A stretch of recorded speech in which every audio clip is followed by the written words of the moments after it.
Bem-vindos a mais um podcast da Rede Energia, a sua escola prática para o mercado. Eu sou a Fabiola Sena, uma das hosts desse podcast e cofundadora da Rede Energia. Hoje nós vamos conversar sobre as mudanças nas regras de autoprodução de energia com Daniel Pina e Paulo Sen, que são diretores na ABIAP, que é a associação que cuida dos interesses dos autoprodutores de energia aqui no Brasil. Mas antes de a gente passar a palavra para o Daniel e o Paulo se apresentarem, a gente vai passar algumas informações sobre a nossa escola.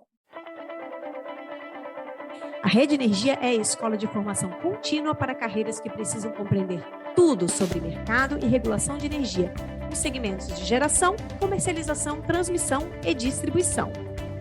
A Rede possui 3 produtos de capacitação: a assinatura anual, cursos avulsos com experts do mercado e cursos em conta.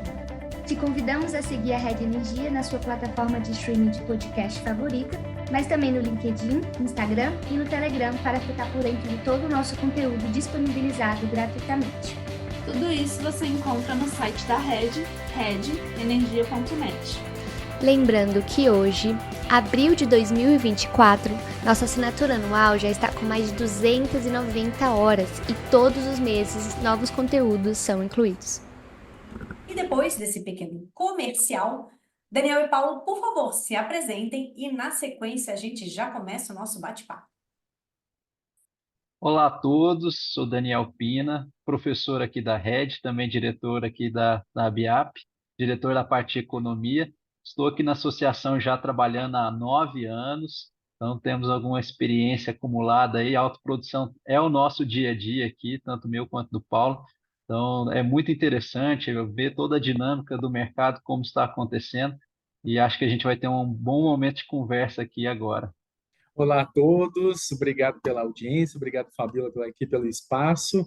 Meu nome é Paulo Sena, eu sou o diretor de energia aqui da BIAP, sou formado em engenharia elétrica, fiz mestrado também em engenharia elétrica, estou há 7 anos aqui na BIAP, aí, junto com o Daniel, entusiasta do tema de autoprodução, então é algo que me cativa muito e é um prazer estar aqui com vocês hoje para discutir aí sobre essas mudanças de autoprodução. Muito bom! Gente, queria agradecer demais a presença de vocês, sei que a hora de vocês é muito preciosa, a gente está gravando na hora do almoço aqui, pegar um tempinho aqui dos nossos professores, e eu queria já começar que vocês liguem aí a bola de cristal de vocês, porque a gente vai falar de mudanças, né? E mudanças a gente não sabe para qual lado vai, e a ideia é que vocês liguem a bola de cristal aí e falem para a gente. E já quero começar perguntando o seguinte: há mais de um ano, o mercado tem falado sobre a possibilidade de alteração das regras de autoprodução. Na verdade, acho que até mais de um ano mesmo, né? Acho que há mais de anos. Quais pontos podem ser tratados nessas mudanças aí? Fabíola, acho que esse ponto, como você falou, é uma bola de cristal. Cada dia aparece um novo ponto, uma nova questão, mas o que a gente tem observado na prática é que a autoprodução, especialmente nos últimos 5 anos, cresceu muito. E especialmente aquela autoprodução que a gente chama de autoprodução por equiparação, que é a autoprodução em que o consumidor, na verdade, é um acionista de uma sociedade de propósito específico de geração. E por que essa autoprodução cresceu tanto, né, na verdade? Porque os encargos, como a gente bem conhece e vive no nosso setor, os encargos setoriais cresceram assustadoramente aí nos últimos 10 anos, diria eu, aí, é, e assim tornou-se um incentivo cada vez maior aí para muitos perfis de consumidores que às vezes nem pensavam em autoprodução, começassem a olhar a autoprodução como um caminho atrativo. Esse modelo de autoprodução que cresceu substancialmente aí nos últimos 5 anos é o modelo de autoprodução por equiparação, como eu comentei, que é um modelo extremamente flexível e customizável. Consegue ter fazer uma diversidade muito grande e atender tanto os anseios do gerador quanto do consumidor. E com o desenvolver dos produtos, né, de autoprodução, foram desenvolvendo aí produtos dessa autoprodução por equiparação também, em que tinham baixos aportes de capital, que sempre foi uma das grandes barreiras para o consumidor entrar no negócio. Então, uma vez que para o consumidor, principalmente aí indústrias, comércio, retirar dinheiro do próprio negócio para colocar no setor elétrico, sempre foi um risco muito grande em que a aprovação desses negócios dentro da empresa era muito difícil. E aí o que começou a acontecer com esse modelo de autoprodução por equiparação, em que era extremamente flexível e customizável, e você tinha essa possibilidade de aportar um baixo capital social na sociedade, começou a ter um atrativo aí quase insuperável aí para a autoprodução. E ela começou a crescer muito nesses últimos 5 anos, especialmente a autoprodução por equiparação. Só que um ponto que vale chamar a atenção que nesse caso a gente tem uma redução da base de pagamento aí dos encargos, né? A partir do momento em que esses consumidores passam a migrar para a autoprodução, você tem uma expressiva diminuição da base de pagamentos dos encargos. E aí o governo começou a fazer uma avaliação mais criteriosa, com medo de que isso realmente caísse aí numa espiral da morte, como a gente bem conhece no nosso setor, uma possibilidade aí de ter um custo elevadíssimo para ser pago rateado por poucos. E aí começou muito essa discussão sobre a autoprodução por equiparação em si. E a gente tem trabalhado aqui dentro da associação há pelo menos 2, 3 anos, algumas possíveis medidas de racionalização que a gente tem visto que entra governo, sai governo, mas que essas medidas, pelo menos as fofocas, né, do que deve sair, elas continuam as mesmas. E aí o que a gente tem ouvido muito aqui dentro em Brasília é a possibilidade de um decreto. Eu sei que isso a gente já foi bastante divulgado no mercado, mas a possibilidade de um decreto para tratar o caso específico dessa autoprodução por equiparação. E o que basicamente a gente já ouviu falar aqui do decreto é que ele poderia trazer assim um limite mínimo de aporte de capital social para o autoprodutor equiparado. E aí a gente já ouviu números diversos, mas o número que mais bate aqui na nossa mesa é o número de 30%. Então o autoprodutor teria que fazer um aporte de 30% no capital social dessas sociedades, além da questão do aumento do limite de carga mínima. Hoje o autoprodutor equiparado ele tem um limite de carga mínima de 3 mega, e essa autoprodução, o que a gente ouve aqui, já ouvimos 5, já ouvimos 10, já ouvimos 30, mas o que a gente defende, inclusive, aqui dentro da associação, e que temos ouvido também, faria mais sentido econômico, seria 5 mega, até para trazer uma diferenciação ali entre autoprodução, geração distribuída, então traria ali uma fronteira mais exequível. Então, esse é um primeiro ponto. Acho que essa é a primeira questão, que é o decreto aí para fazer essas alterações na autoprodução por equiparação. E assim, até por ser um decreto, a possibilidade é maior, assim, ele é muito mais simples de ser colocado e publicado, né? Porque é um ato infralegal, você tem assim, não tem todo o rito como é, por exemplo, a publicação de uma lei igual o PL 414, né, que trata da modernização. A gente vê que é um processo, um trâmite muito mais longo. E além disso, além dessa questão do decreto da autoprodução, a gente tem ouvido falar também, mas com menos força do que o decreto, a questão da realocação dos custos dos encargos setoriais. Nós temos ouvido muito essa discussão, né, de que principalmente o mercado cativo, ele arca com parcela substancial tanto da parte de confiabilidade, mas também dos custos setoriais, e também poderia haver uma realocação aí dos custos desses encargos setoriais, incluindo aí o autoprodutor para pagar os encargos setoriais. Aí aqui a gente amplia o escopo, porque a gente estava falando naquele primeiro caso, né, só do decreto, o modelo de autoprodução por equiparação, e aqui você começa a abranger toda a autoprodução. Então, todos os autoprodutores poderiam sim aí ser objetos aí, alvos de uma possível alocação de encargos setoriais, passarem a pagar encargos setoriais. A gente já ouviu algumas declarações de representantes do executivo sobre esse tema. Chegamos até a ter um projeto de lei ano passado, no caso, um deputado chama Zequinha Marinho, que tratava desse tema, mas o projeto de lei acabou sendo arquivado. Então, a gente acaba vendo algumas movimentações que ainda não se concretizaram, mas que poderia ser uma possibilidade também, além da questão do decreto. Mas reforçando aqui, como é uma questão que deveria ser tratada em lei, essa realocação de custos dos encargos setoriais, aí nós acreditamos que, primeiro, Hoje nós estamos num estado de maturidade muito menor do que a questão do decreto da autoprodução por equiparação, e o trâmite seria um trâmite muito mais complexo, que envolveria muito mais outras partes, e não só o Ministério de Minas e Energia, como seria se fosse o decreto. Acho só complementar, Daniel, mas só trazer, né, a questão do decreto, acho que foi muito discutida já faz bastante tempo. O governo passado trouxe isso dentro do escopo até de um evento que teve, o IMME, e aí ele trouxe como um dos resultados um decreto para autoprodução. E lá já se discutia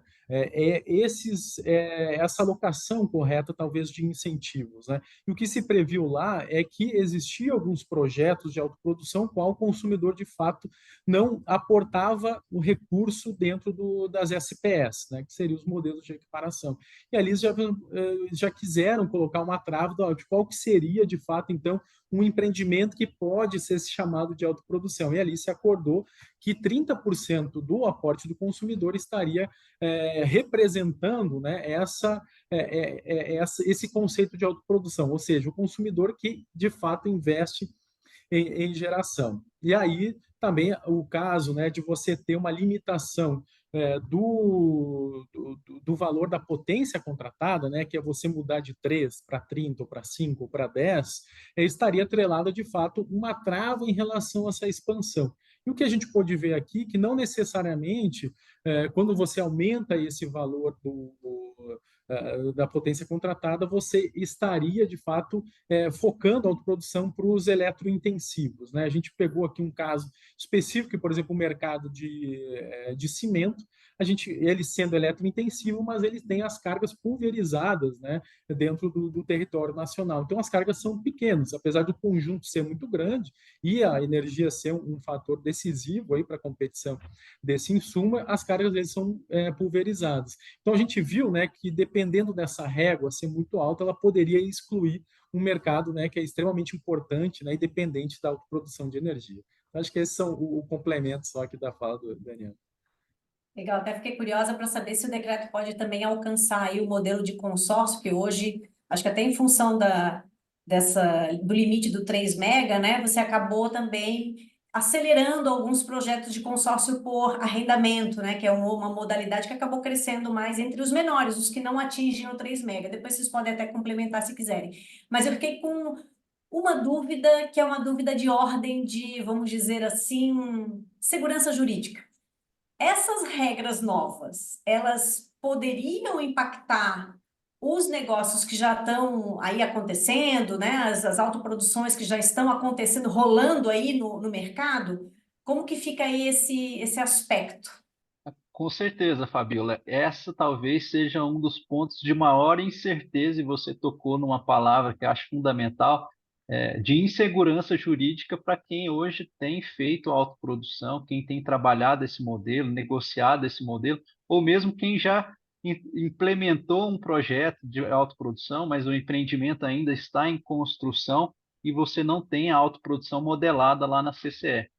Então, esse hoje tem sido uma das grandes discussões, porque a partir do momento em, por exemplo, que a gente tiver um novo decreto, a gente tem que a gente se faz as perguntas aqui, o que seria autoprodução existente e o que seria autoprodução nova? Qual que seria o ponto exato de corte para que o decreto pudesse fazer essa distinção? Quem seria abarcado pela nova regra e quem não seria?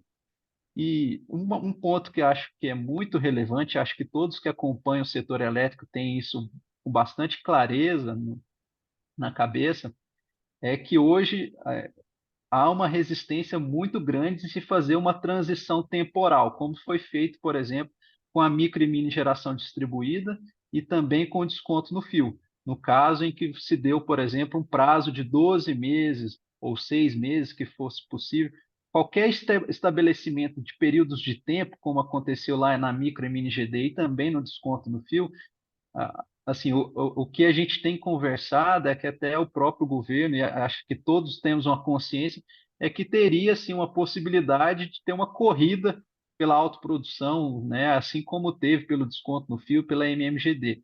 E aí traria até um incentivo aí que não é dos mais benéficos, que seria fazer esse desvirtuamento do mercado, todo mundo correndo atrás de uma regra aí que está hoje estabelecida. Então, hoje a negociação de falar assim, podemos colocar 12 meses, 6 meses, quando a gente conversa aqui em Brasília com relação a isso, a gente vê que não tem uma receptividade muito grande. Então, uma solução que foi sugerida, inclusive, pelo próprio governo, a gente já ouviu essa solução, falar, não, então vamos separar da seguinte forma, autoprodutor existente é aquele que eu tenho controle ali dentro da CCE, eu tenho modelado, e aí vale lembrar, né, que a autoprodução por equiparação, a titularidade do outorga não está no nome do consumidor. Então, o próprio Ministério, a própria ANEEL, para poder fazer esse controle em torno de quem é o autoprodutor, ele só consegue quando aquilo lá for modelado dentro da CCE. E aí fez essa sugestão, não, então vamos fazer esse controle por meio dos autoprodutores que estão modelados lá na CCE. Só que isso também seria bastante negativo, porque hoje a gente tem diversos empreendimentos, como eu citei, que estão sendo negociados, ou mesmo que já fecharam contrato, mas que ainda estão em construção, mas que ainda estão longe ainda de estarem lá modelados na CCE. E aí você traria uma nova regra para acordos que já foram firmados numa regra antiga, né, que foi toda a viabilidade econômica e financeira costurada em torno de uma regra antiga. Então, uma questão que nós até trabalhamos aqui, temos visto como uma possibilidade para essa transição, de falar o que é o novo e o que é o existente, é fazer a diferenciação entre aqueles que tiveram ato de concentração no CAD, então, só para nivelar com todos. Quando se tem um modelo de autoprodução por equiparação, a maior forma, vou dizer aí 95% a 99% deles, eles precisariam passar pelo CAD para ter uma aprovação de um ato de concentração em que ele aprova aí a possibilidade dessa sociedade ser estabelecida. E esse é um modelo que a gente entende até como interessante, porque o próprio Ministério teria, de certa forma, um controle, né? O próprio governo teria uma forma de controle em quais são os negócios de autoprodução que estão caminhando e que estão realmente registrados ali no CAD, porque é uma informação, apesar de ser sigilosa, tem a parte que é pública, e o próprio Ministério poderia fazer essa diferenciação, e por outro lado você evitaria aí uma corrida em torno, que é aquilo que eu comentei, igual aconteceu com a MMGD e com a desconto no fio. Então, hoje, essa é uma das propostas que estão na mesa aí, em torno do decreto, de fazer essa separação para aqueles que já têm, talvez, dar um prazo de 15, 30 dias, o que for, para que possa ir lá no CAD com os negócios que já estão existentes e protocolar um pedido de formação de uma nova sociedade e, a partir disso, configurar que esses que já têm esse protocolo no CAD não estariam aí aptos a essa nova regra com esse aporte de 30% do capital social ou 5, 10, 15 mega de carga mínima. Então, isso é o que a gente tem ouvido aqui. Agora, com relação à CDE, então eu trouxe na outra pergunta dois problemas, né? Duas questões. A questão do decreto e a questão da possibilidade de uma lei de realocação e dos custos, principalmente em cargos como a CDE. Agora, com relação a se sair, por exemplo, uma lei realocando os custos da CDE para pagamento por parte do autoprodutor também, aí nós entendemos que, até por força da lei, ela poderia fazer sim a diferenciação, mas ela poderia também pegar novos e existentes. E aí você está falando de um ato que tem assim um poder, uma jurisdição muito maior, e ela poderia, assim, aí fica a critério do legislador, né, de pegar só existentes ou novos, ou de fazer uma diferenciação, mas aí sim poderia colocar todo mundo no mesmo saco. Lógico, isso aí teria até, né, talvez uma discussão judicial com relação à questão da insegurança jurídica de ter feito um negócio com uma viabilidade financeira, né, toda econômica, toda modelada para o não pagamento de um encargo, e isso agora ser realocado, mas como a gente tem discutido e ouvido aqui até de algumas pessoas que trabalham com escritório de advocacia e tudo, aí realmente há uma fragilidade um pouco maior, e aí realmente poderia essa discussão de novos e existentes nem existir. Isso ficaria dependendo do legislador. Não, tá perfeito. Acho que não tem nem comentário, né? Eu acho que o Daniel comentou a questão de realmente a preocupação, né, do Ministério em relação a uma certa corrida do ouro, mas existe também a preocupação da judicialização que não se descarta, né? Então, esses dois contrapesos aí que eu acho que definem uma transição segura, né, para a autoprodução. É engraçado que às vezes o legislador, ele está lá, né, ele nunca participou de um negócio, ele não tem ideia do quanto demora para você aprovar todos os gates, todas as etapas, né, dentro das duas empresas, seja o gerador ou seja o consumidor, até você botar a aliança no dedo daquela autoprodução, né, o gerador e o consumidor botar a aliança no dedo. Temos uma né, o Ivôs declara o autoprodutor, né, quem cale-se para sempre, eu fale agora. Demora, né? Não é uma coisa assim, às vezes demora ano. Então, eu acho que essa dificuldade de enxergar como que os negócios acontecem na prática, de fato, o legislador, ele às vezes não alcança isso. Então, a importância de ter critérios um pouco mais claros, né, Daniel? Eu acho interessante, eu não sabia dessa ideia do ato de concentração do CAD, foi ótimo aqui. Como sempre, eu aprendo muito nas aulas e também nos podcasts da Rede Energia.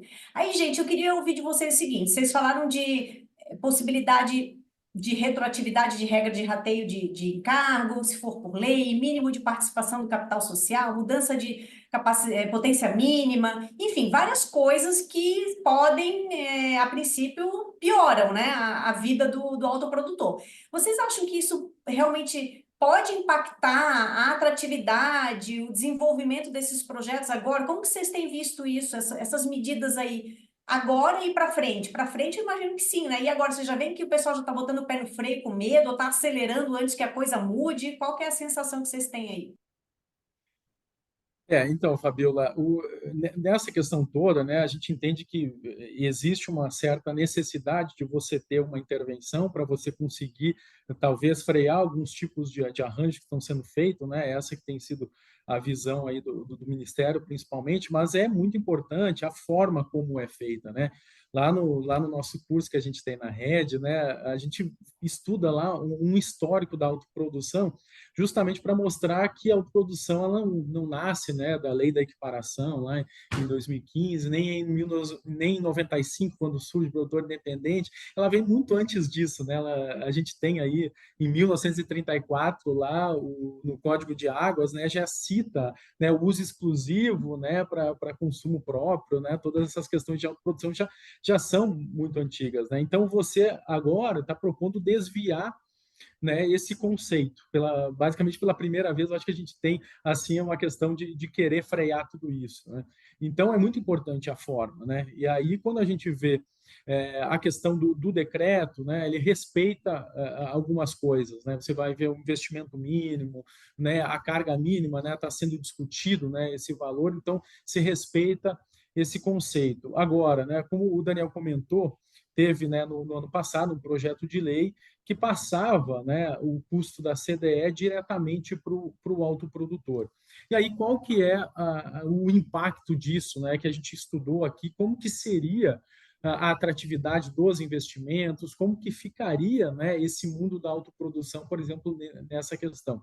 E aí a gente entende que existe um certo benefício que se quer buscar com isso.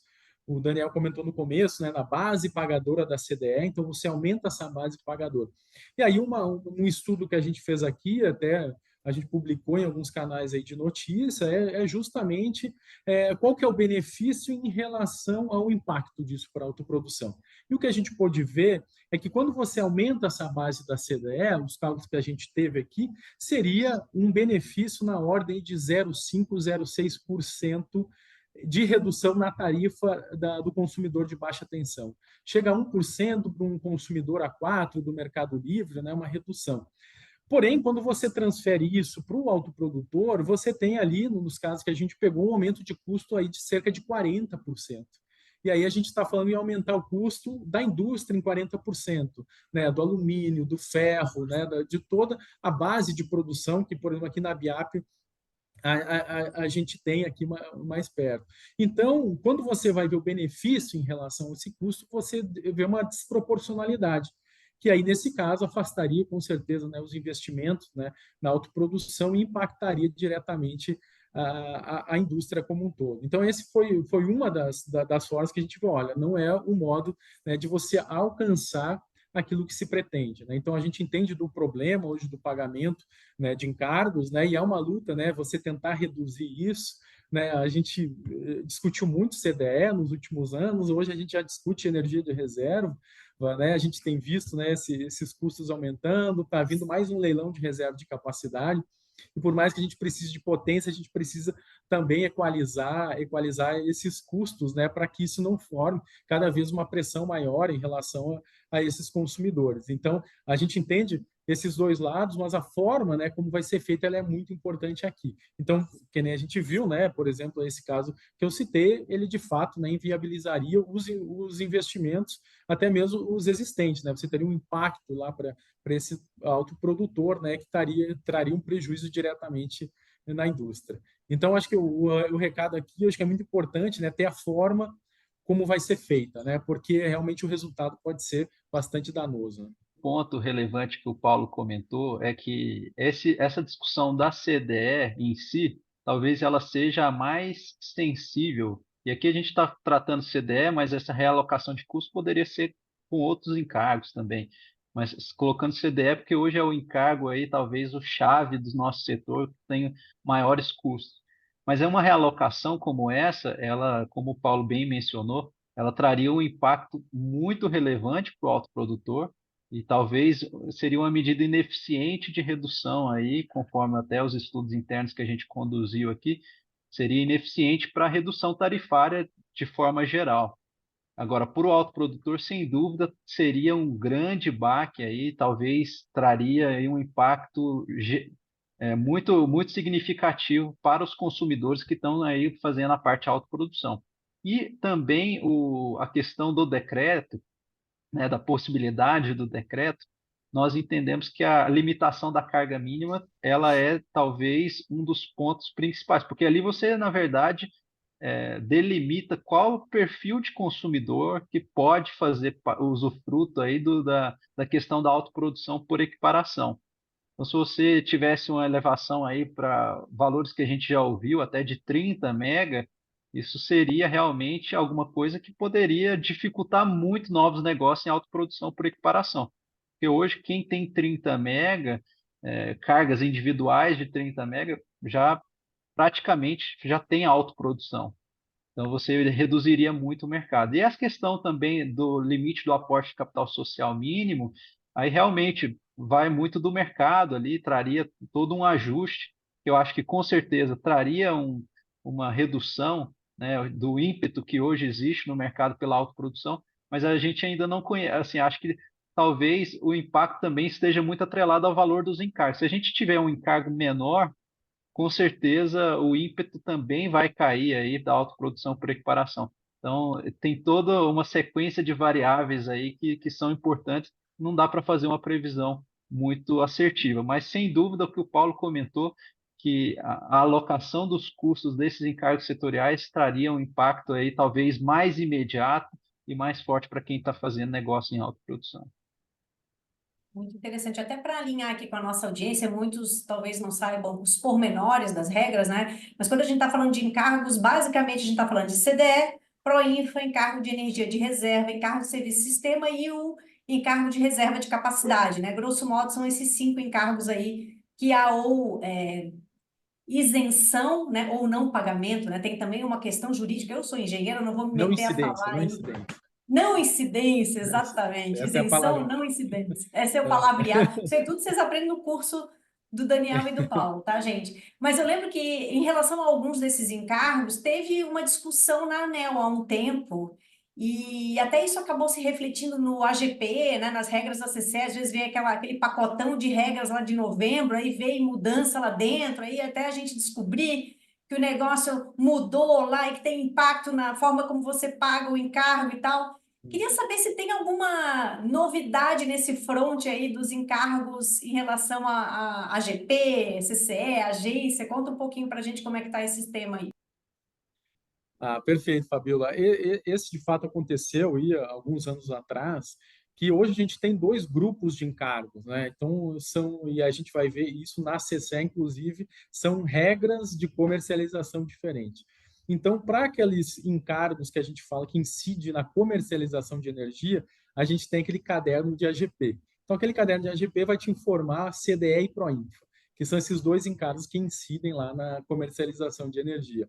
Um outro grupo de encargo, que a Fabiola comentou, que é o SS, aí o Segurança Energética, em especial, e o Energia de Reserva, eles estão em outros cadernos lá da CCE. Então, um caderno encargos e um caderno específico lá para energia de reserva. Esses dois encargos, o SS, o energia de reserva, e vai ter também o reserva de capacidade, a gente entende eles como encargos técnicos, ou seja, são serviços que são contratados pelos consumidores ao sistema. Então, o que acontece? A incidência desses encargos é muito de quem usa ou não o serviço que está sendo prestado. Então, uma questão que a gente sempre traz, o SS Segurança Energética, por exemplo, quando você tem momentos de escassez hídrica, que você precisa preservar reservatórios e ligar termoelétricas, né, para fazer esse atendimento à carga, essa compensação, basicamente, da frustração hidrelétrica, o autoprodutor ele não está exigindo do sistema essa energia. Então, ele está atendendo a carga dele com energia própria. Né? Então, nessa parcela que ele está atendendo com geração própria, ele não incide os encargos então, de excesso de segurança energética. Então, esse é aí um dos exemplos. Né? E o que a ANEEL, aí há uns anos atrás, fez foi tentar transferir a regra que existia lá da AGP para o caderno de encargos. Então, ou seja, ela definir essa questão de uma incidência em comercialização. Então, a regra, de fato, ela tentava copiar muito o que tinha lá dentro da AGP. E a grande discussão foi essa ideia, mas qual que é a natureza de incidência desses encargos? É a mesma da CDE? É a mesma do PROINFA? Então, é essa que foi a discussão que definiu, basicamente, lá o caminho da discussão. E o que a gente viu lá foi que, de fato, né, a discussão foi evoluindo, né, a partir de um certo ponto que a ANEEL ela entendeu que ela necessitaria, então, uma lei, uma legislação, um decreto, ou qualquer posicionamento em relação a esse pagamento de encargos. Na época, estava se discutindo o PL 414 e esse foi, então, o ponto em que a ANEEL falou, olha, vamos esperar sair o 414 para, de fato, caracterizar toda essa questão das incidências dos encargos. Né? Mas a gente divide, né, esses dois encargos, né, um é técnico e o outro, né, é para políticas públicas, né, que incidem na comercialização. Então, a discussão ela foi, digamos, pausada lá na ANEEL, esperando, então, uma definição legal em relação a esse tema. Né? Certamente, a gente reconhece que as regras não são perfeitas, né? É necessário estar sempre evoluindo, né? Mas é importante também, né, a gente garantir essa correta incidência dos encargos, principalmente, né? Porque essa, de fato, né, é o que traz a confiança do investidor, né, em ver que faz sentido ou não aquele encargo está incidindo naquela parcela do consumo dele. Né? Então, acho que foi uma discussão muito importante, né? Principalmente para amadurecer todas essas questões de incidência de encargos aqui no setor. Falou exatamente o que a gente pensa, assim, acho que até um ponto só chamando atenção para o curso também, a gente faz esse trabalho, né, de poder entender um pouco mais dos encargos que não são incidentes sobre a autoprodução dentro do curso. E acho que talvez isso era um entendimento que precisava ser discutido ali na consulta pública, porque há uma diferenciação das motivações em que o autoprodutor paga ou não paga os encargos, e em razão dessa discussão, dessa confusão que nós trouxemos, né? Porque o argumento inicial da ANEEL era justamente esse. Não está lá na Lei 11.488 essa discussão de que lá só está escrito CDE e PROINFA. Mas tinha um motivo por estar só CDE e PROINFA. Então, acho que isso é um pouco também que a gente vai tocar um pouco no curso e tudo, e até entender é bastante importante para poder identificar o risco, né, de possíveis intervenções legais e regulatórias em torno aí dos encargos não pagos pelo autoprodutor. Muito bom, meninos. Vocês falaram do decreto, né? Que assim, o potencial decreto, nesse decreto que ninguém viu, ninguém sabe, ninguém, né? Uma coisa meio, tá ainda meio misterioso aí. Mas existe um outro menino aí que é o projeto de lei 414, né? Que ele também falava de autoprodução lá, tinha algumas sugestões, algumas alterações.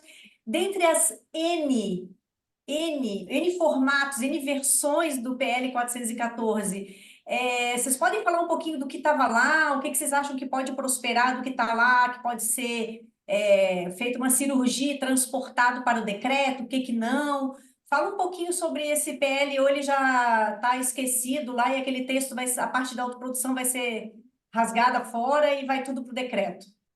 Fabiola, esse é um ponto muito interessante, até você comentou das diversas versões sobre o projeto 414. Nós aqui, pelo menos com três aqui, nós trabalhamos sequencialmente, fazemos comparações assim, porque realmente há uma indefinição com relação ao texto do 414, qual que é. Houveram não só versões oficiais, mas extraoficiais, que circularam pelo mercado, mas sequer chegaram a ser publicadas. Então, assim, é muito interessante acompanhar o projeto 414, porque, querendo ou não, ele, assim, por mais que talvez ele tenha sido desidratado e perdido muita força com relação ao ímpeto, né? Até as próprias questões de reforma do setor como um todo, ali também tem uma âncora que acaba ou não, a cada texto que vai sendo implementado do 414, acaba se tendo uma âncora para possíveis reformas que estão fora do 414. Então, o texto do 414 ele serve como assim, referencial para diversas reformas que a gente tem fora do projeto, né? Então, por isso que a gente trabalha e vê ele como importante, sim, apesar de entender aí que talvez ele deva ser reformulado aí, se ele quiser aí caminhar nos próximos anos. Mas um ponto que é importante com relação a essa questão da autoprodução no 414 é que o 414 ele trazia algo que para a autoprodução ele é fundamental. Hoje, para quem estuda a autoprodução, tem uma dificuldade muito grande de identificar onde que está a regulamentação da autoprodução, onde que está a lei da autoprodução, onde que ficam as bases jurídicas e legais da autoprodução. E realmente há uma falta dessas bases legais e jurídicas de autoprodução. A gente tem hoje pouquíssimas, né, autoprodução da forma como remota, como a gente comenta no curso, né, que a geração e carga são separadas, nasceu ali da Lei 9074, tem um decreto regulamentando, que é o Decreto 2003, tem a autoprodução por equiparação na Lei 11.488, mas são poucos os recortes aí legais e regulatórios que a gente tem aí para se amparar em um modelo de negócio que movimenta bilhões de reais. Então, é muito relevante assim que a gente tivesse um projeto que realmente estruturasse uma lei para a autoprodução, como foi feito agora com a micro e mini geração distribuída também. Então, essa falta de caracterização legal do autoprodutor era talvez o principal ponto do 414. Então, uma das questões principais que estão elencadas ali é uma questão básica que está no dia a dia, mas é a definição de direitos e deveres do autoprodutor. O que o autoprodutor tem como direito, o que ele tem que fazer, quais são os processos. Ali tinha algumas diretrizes muito interessantes que, apesar de hoje já acontecerem na prática, ela está amparada em algo muito nebuloso. Então, esse era um primeiro ponto que estava ali no 414, que nós entendemos aqui que é um item relevante. A segunda questão, também muito importante, é a questão do pagamento dos encargos pelo consumo líquido. Essa discussão que a gente está tendo aqui, que eu até comentei nas últimas questões que a gente discutiu aqui, sobre a alocação dos custos dos encargos setoriais, hoje, alguns encargos setoriais, por parte do autoprodutor, estão fundamentados em votos de diretores da ANEEL, em PDCs ou regras de comercialização. Então, se tem aí uma instabilidade muito grande com relação a isso. Então, ter uma garantia, uma segurança de quais são os encargos que são pagos pelo consumo líquido também era uma discussão, um item importante que estava ali no 414. E um terceiro item também é a questão da autoprodução dentro do grupo econômico. Esse era talvez uma das principais novidades, esses outros dois que eu falei, né? Era muito mais uma segurança jurídica, mas a autoprodução para dentro do grupo econômico, ela está relacionada a hoje que o investidor em autoprodução de um grupo econômico, por vezes, ele não consegue alocar a energia de autoprodução dele nas diversas cargas do grupo econômico que ele tem.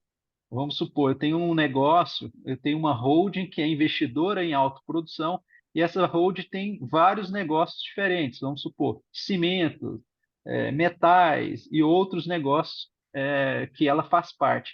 Se ela hoje tem uma energia alocada na parte de cimentos, a depender da estrutura, da composição societária dessa indústria, desse grupo econômico, ela não consegue alocar energia de autoprodução em outras cargas que ela também tem propriedade. E esse é um ponto que é bastante relevante, era um ponto que ali no 414 era uma inovação e que trazia uma liberdade e uma desburocratização muito grande com relação a essa alocação de energia própria. Agora, um ponto também relevante que você comentou, Fabiola, é com relação a essa relação do 414 com as outras questões, por exemplo, o decreto. Várias questões, até essas outras versões do 414, à medida que o 414 não foi prosperando, não foi avançando, ele começou a esses textos extraoficiais a incorporarem parte dessas questões que eram discutidas, por exemplo, no decreto. Então, a gente tem aqui a última versão, talvez, que não é oficial, do 414, ele já traz a questão da exigência de participação do capital social por parte do consumidor de 30%, fala também do aumento da carga individual do autoprodutor de 3 para 5 mega. Então, ele começou a incorporar parte dessas questões que estavam aí sendo discutidas no decreto, que também não prosperou. Então, assim, a gente não tem muita definição de quais serão os próximos passos do 414 e o que vai sair desse novo texto, mas ele é muito importante porque ele funciona, volto aqui mais uma vez, como uma âncora para poder essa discussão da autoprodução e das alterações nas regras de autoprodução, como elas vão acontecer. Eu complementaria só com talvez um reforço aqui, né, do que o Daniel comentou, que o texto 414 ele nasceu talvez da melhor forma possível, né, que foi lá aquela CP 33 que aconteceu em 2017. E foi muito interessante porque lá teve um esforço conjunto, né, de todos os agentes, né? Então era um projeto para o setor como um todo, né? E aí eu acho que o Daniel colocou muito bem que para autoprodução tudo isso estava disperso. O que é, o que incide, o que não incide, né?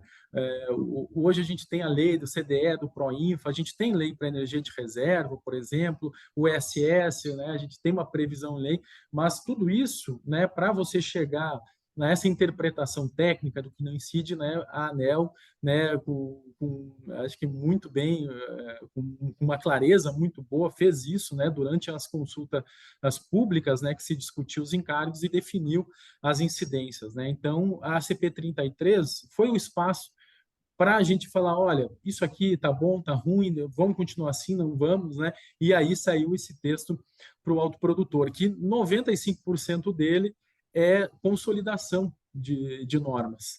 E 5%, né, do texto em si, né, seria a questão do grupo econômico, que nem o Daniel comentou, né?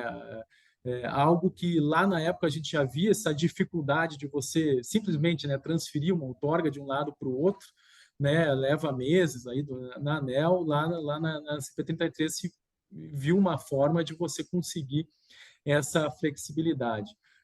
Hoje até a gente tem, né, a gente vê os estados aí de Pernambuco, São Paulo também, né, eles já conseguem fazer até uma espécie de grupo econômico, né, lá na CCE, uma modelagem, né, um pouco diferente, né, do que a gente vê hoje, né, com vários CNPJs debaixo, né, de um representante dele, né. Então, todas essas questões, né, foram discutidas lá na época e conseguiu-se ter um texto, né, pacificado, talvez assim, né. E aí, realmente, né, não andou da forma que se pretendia, né, 414, esse e diversos outros temas que estão lá dentro, né? E aí então veio essa necessidade de, ó, vamos tentar por decreto aí alguma coisa, né? Mas realmente eu acho que o 414 ele é a base para as alterações, né, que a gente busca aqui no setor. Então, acho que ainda temos fé nele, né, apesar dele não estar aí caminhando do jeito que a gente quer. Muito bom, meninos. Só queria deixar claro aqui para a nossa audiência que a gente tem um curso com Daniel e Paulo, e às vezes o povo confunde. A gente tem um curso com Daniel e Paulo, que é um curso de 5 aulas, um curso que vai começar agora em maio de 2024, dia 7 de maio de 2024, que é um curso que vai a fundo, os modelos de negócio, critério de rateio, AGP, vai lá no detalhe da regra.